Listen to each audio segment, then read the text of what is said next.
Welcome to the Horace Mann League's podcast series. This program is dedicated to superintendents, professors of education, association leaders, and others who believe the common public school is the cornerstone of our community and our democracy. My name is Jean Collins DeWeese. With me today is your host, Jimmy Minicello. Welcome to the Horace Mann League Podcast series, where we explore the ideas shaping our schools and society. I'm your host, Jimmy Minicello, and today we're diving into a conversation that couldn't be more timely or more urgent for anyone leading a school district in today's environment. My guests are two exceptional educators and leaders, two superstars, Dr. Susan Enfield and Dr. Kristi Wilson, authors of On Fire, Under Fire, or Fired. Their book is not just a reflection on the extraordinary challenges that superintendents and school system leaders face during the pandemic. It's a playbook, it's a guide, it's a blueprint for leading with clarity, compassion, and courage during uncertain times. Whether you are in your first year as a superintendent or have a few years of experience, I'm sure this conversation will be filled with hard-won wisdom, practical tools, and moments of deep reflection. So let's jump in. Kristi, Susan, thank you so much for joining me and being part of the program. Thank you, Jimmy. Yeah, thanks so much, Jimmy. Pleasure to be here with you. Well, let's begin with the big picture. You've described this book, and I read it twice, as a tribute to the resilience of school leaders. When you look back at that time, what do you think many people still do not fully understand about what superintendents were navigating then and continue to navigate? Kristi, why don't we begin with you? Oh, sure. Well, first of all, thank you so much. We really appreciate the time that you've allowed us to speak on this very important topic. You know, first and foremost, it's just important to realize and recognize that superintendents are human beings and Susan will talk, I know about this because it's something that she speaks so well about in terms of humanizing the role. Especially during COVID, people at times seem to forget that we were doing the best we could with the information that we had. And, you know, what some of the things that I think people fully, they just don't understand is that we have to make decisions, again, with the information that we have at the time as we navigate and through difficult times. And even today, it's difficult for the people outside the superintendency to understand that the best advice that we can give and that the lesson learned is you've got to lead with your values. You know, helping people understand that superintendents or just people that sometimes make mistakes, we try to lead with our values and through vulnerability and humility. And it's just a difficult job, and having compassion to understand that. Susan, your thoughts? Superintendents have always been a pretty tight-knit group because, you're an N of one in your district. And so we really do need to, even though we have great teams and, great people we work with, we're still an N of one. And so we've always reached out and relied on one another. And I think during the pandemic, obviously there was a need to do that more than ever before. And to your point in the opening, Jimmy, I think the challenges that we're facing in education right now, while different from what we faced during the pandemic, require the same kind of outreach and support and collegiality that those of us who have been superintendents understand is just central to your longevity in the job. We all need to have that support network. And I will build on what Kristi said. Part of our impetus for writing the book was not just to document the extraordinary work that superintendents did to not just lead their school systems, but to really support their communities during the pandemic. Also to, as Kristi said, humanize superintendents and remind readers and the public that superintendents are really good, hardworking people who are doing the best they can each day for children and young people. Being a leader has always come with challenges. Those challenges are amplified today. And the more we can do to help people understand who the people leading our school districts are and why what they do matters is critical. I was pleasantly surprised with the all-star cast of superintendents and former superintendents who contributed to the book. We are so grateful to our friends and colleagues who gave of their time and spoke with such conviction and candor about their experiences. One of the themes, Jimmy, that, sort of emerged that surprised me a little bit was this notion that it wasn't just the pandemic. It was all of the concern that was really at the forefront of everything we were doing around race at that time. That really sort of compounded the impact that the pandemic had on leaders and what they had to grapple with. And that really came out from a number of our colleagues, which I felt was interesting. I mean, obviously I lived that. I know that to be true, but I don't think that we went into the book believing that that would emerge as consistently as it did. Kristi, do you have any thoughts on that? Yeah, I would agree with that. I also think I was a little surprised of the commonalities, no matter the size or location of the district. Oftentimes, you will find when you're talking to superintendents that lead in a rural location versus an urban, inner city, large district, that there are differences.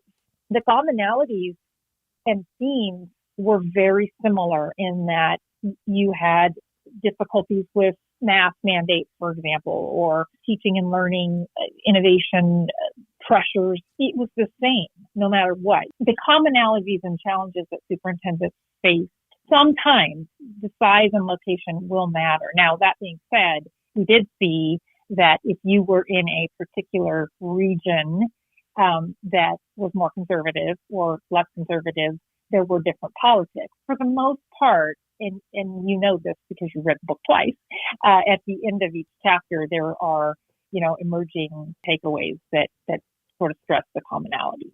I thought one of the most powerful chapters focused on, as both of you alluded to, the superintendent's professional network and how vital it has become, not just during the pandemic, but before, at the time, and after.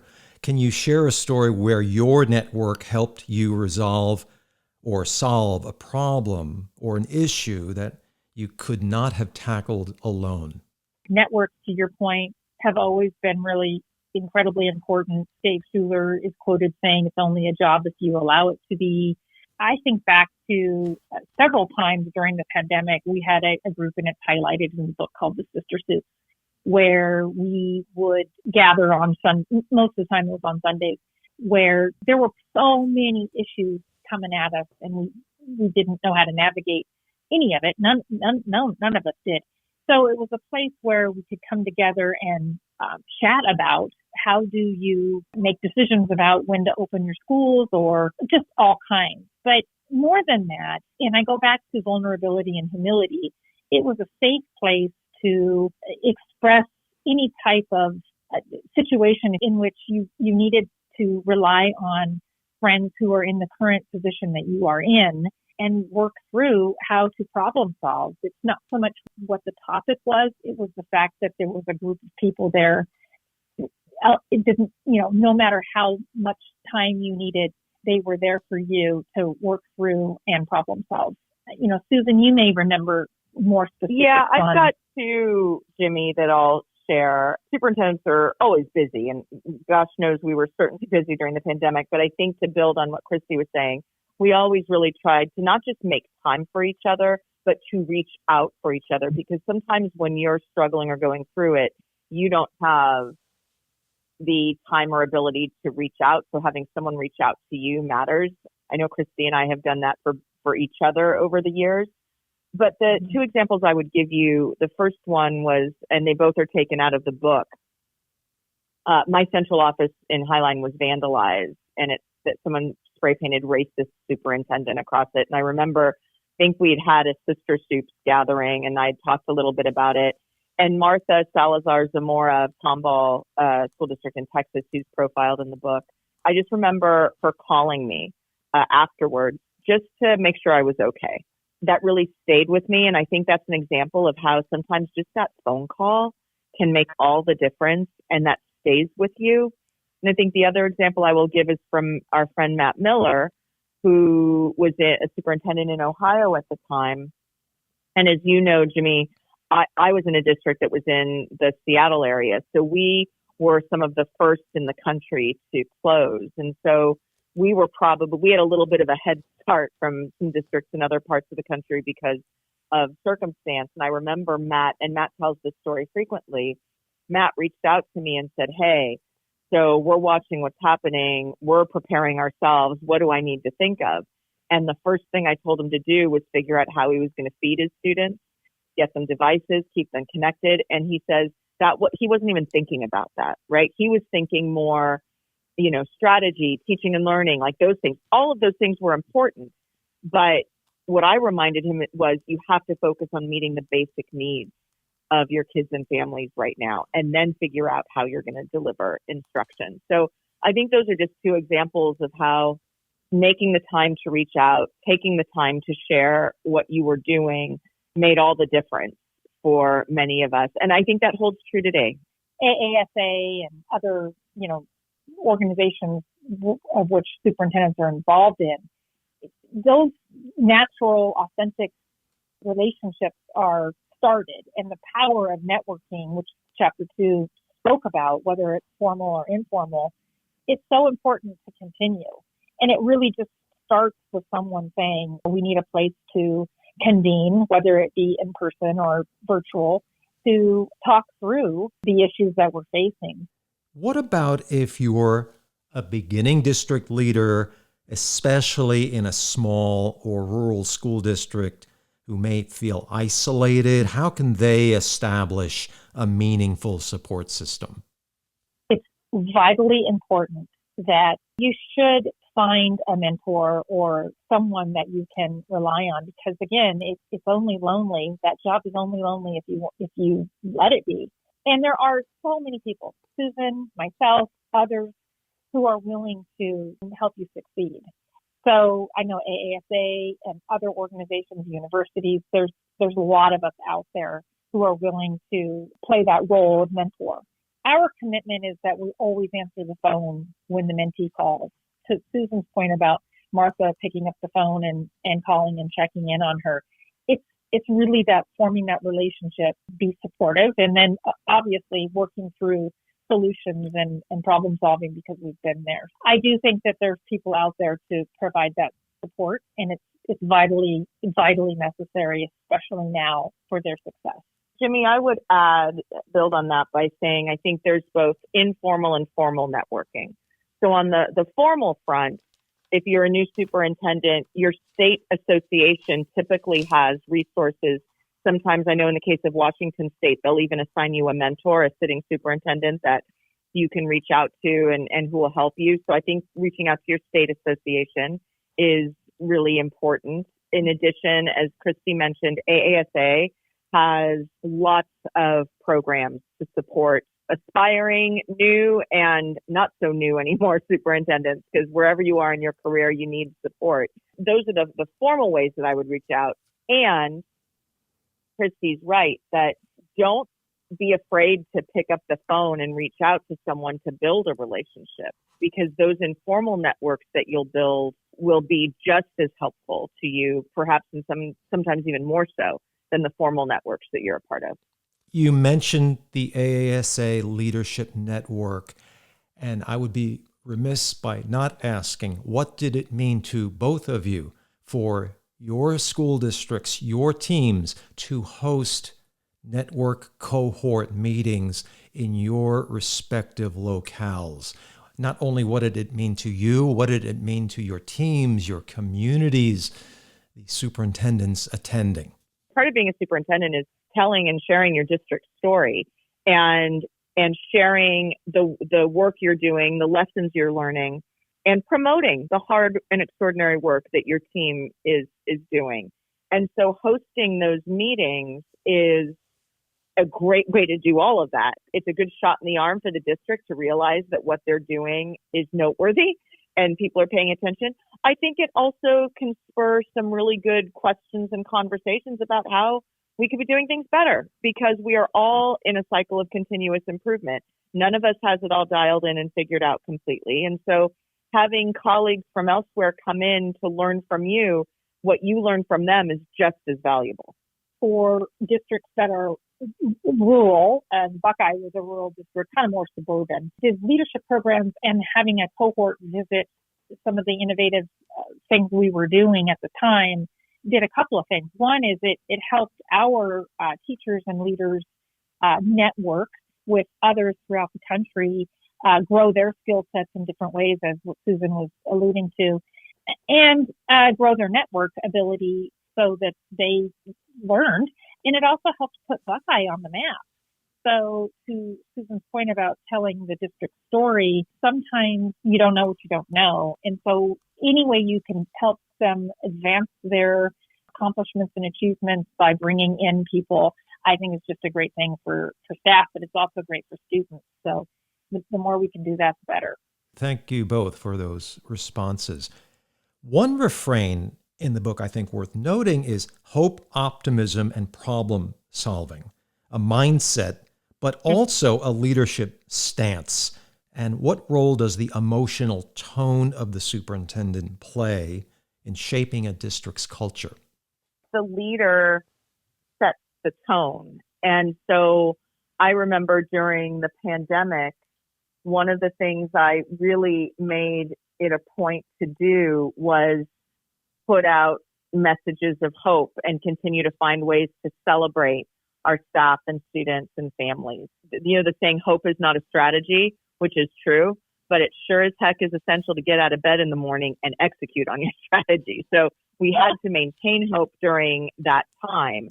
I would say, though, too, that one of the most important things we do, Jimmy, as leaders is model. The things we say, the actions we take, the priorities we name, model for those around us what is most important. And your emotional regulation as a leader, and I want to say right now, today in this country, I would like to see more leaders who can model emotional regulation, professionalism, compassion, and service above self. And I believe that our school superintendents model that better than anybody. And we need more of it. I was the AASA president during COVID, and we worked really hard to establish this self-care philosophy and a lot of programs, along with everybody else who adopted the mindset that Susan's talking about. And one of the things I think that is critically important is that all of the self-care messaging programs, mindset is sustained. And it's so easy to sort of, if you look back on this, think about all of the wellness and self-care things we were doing and quickly just sort of disregard it.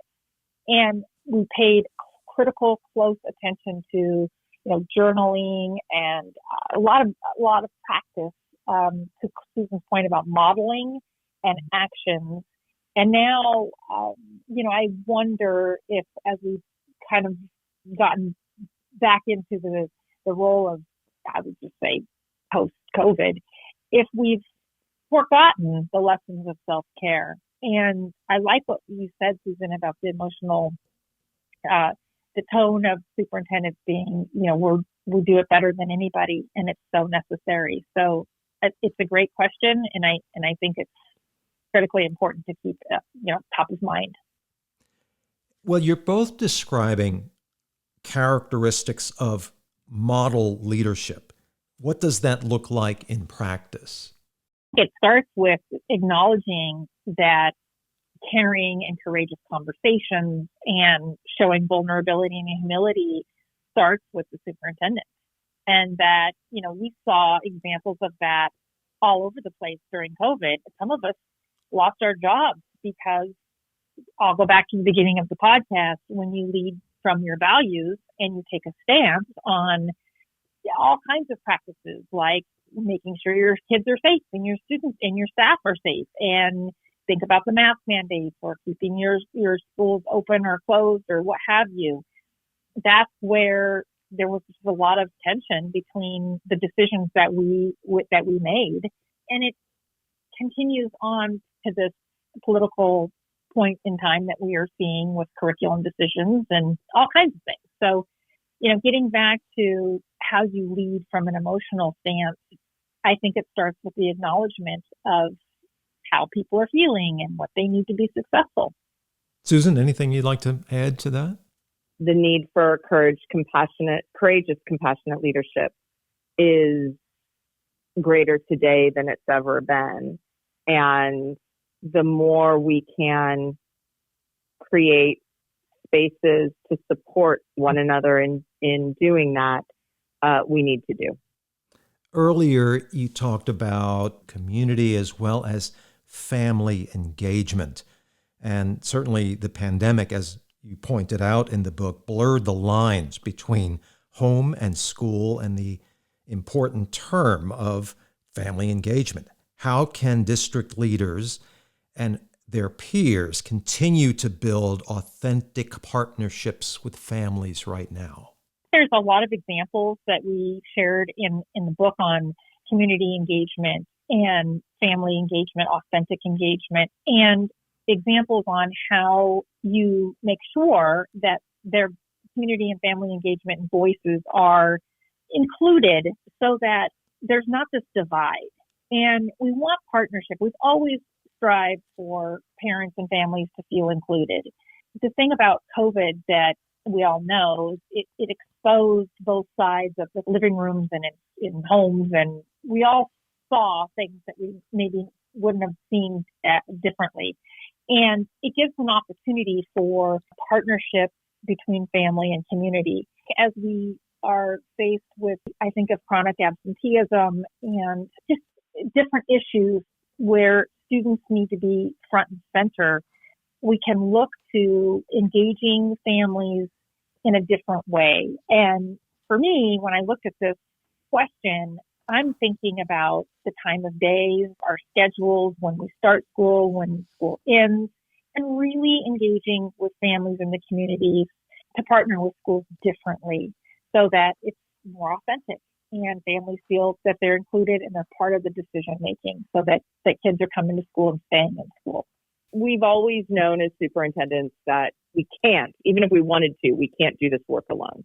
And it's not just our teams in our schools and our districts, it's our families and community members as well. And so the more we can find ways to truly engage families in meaningful ways, we need to do. I also think, Jimmy, we have an obligation right now as education leaders to make sure that we are helping our families and communities understand what our work really is versus what they may be seeing, reading, or hearing about it from others. We need a huge educational campaign within public education right now to really clarify what we're about, that we are about meeting the needs of every child and young person who enters our schools so that when they graduate, they are prepared for whatever future they choose for themselves. The responsibility that district leaders have is to make sure that whatever vision or strategy you have that you put forward in your community, every parent and family member is deserving of seeing their child represented in your vision. Every single one of them. And so I think it's really important now that we are entering into conversations with language that is more inclusive, clearer, less jargony. Let's get rid of labels and acronyms, and let's just really have honest conversations about what we all collectively want for our children from our schools. Outstanding. Both of you, outstanding. Before we say goodbye, I have one more question. And that is, if there is one lesson from this book that you hope every superintendent, especially our first or second year superintendent, to carry with them, what would it be? And Kristi, let's begin with you. One lesson, if I could only just have one, is in order to not repeat the lesson, you have to learn the lesson.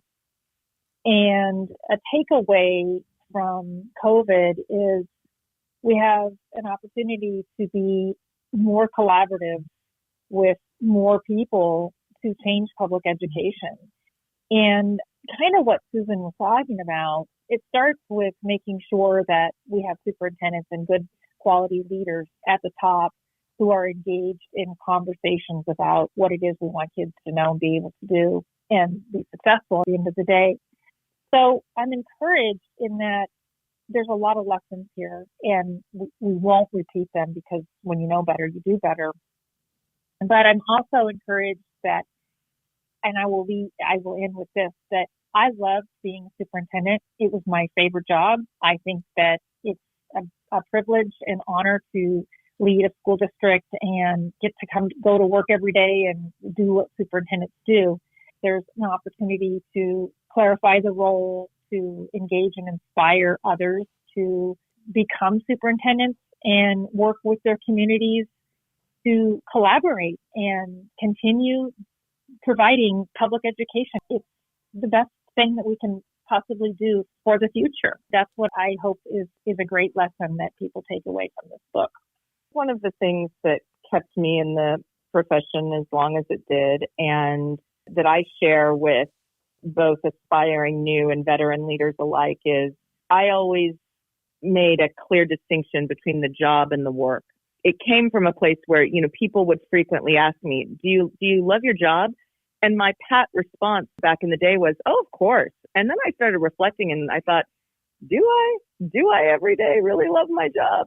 And I realized I needed a more honest, nuanced answer than that. And so I began clarifying the difference between the job and the work. And so when I was asked that question, I would say, most days I really enjoy the job.